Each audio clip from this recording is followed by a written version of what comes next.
আজকে আলুর চচ্চড়ি বানিয়ে দেখাবো। তো কেটে রেখেছি আলু, এরকম জিরি জিরি করে আলু কেটে রাখতে হবে। এবং আমি কড়াইতে এবার তেল দেব। কড়াতে অল্প করে সর্ষের তেল দিয়ে দেব।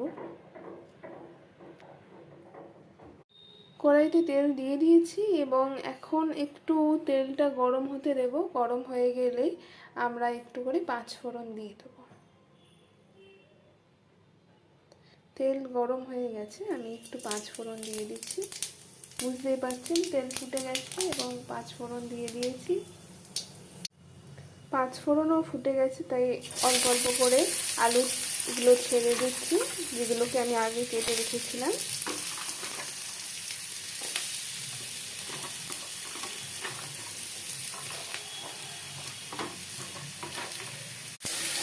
এবারে কেটে রাখা আলুগুলো দিয়ে তেলের সাথে ভালো করে নাড়িয়ে নিচ্ছি।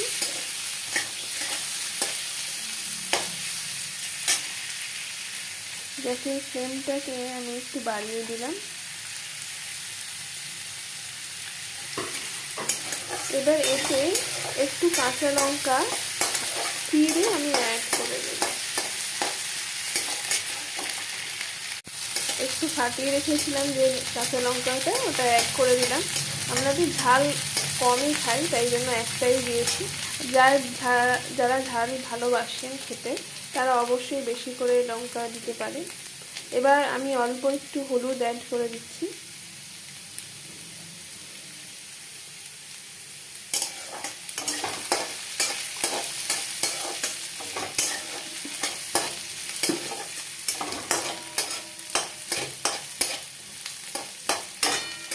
এবার লবণ অ্যাড করে দেব।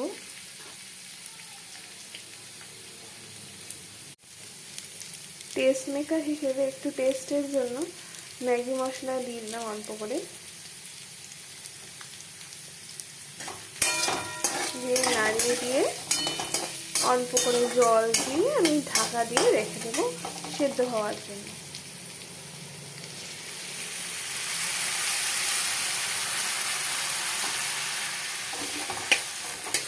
জল দিয়ে দিয়েছি, জল দিয়ে নাড়িয়ে এবার আমি এটাকে ভেজে দেব।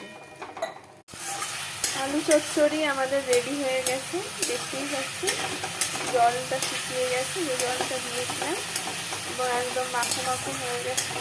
এইবার এটা নামিয়ে গরম গরম পরোটার সাথে আমরা এটাকে সার্ভ করে দিতে পারি, খেতে যথেষ্ট সুস্বাদু হবে। গরম গরম খাস্তা পরোটা এবং আলুর চচ্চড়ি রেডি।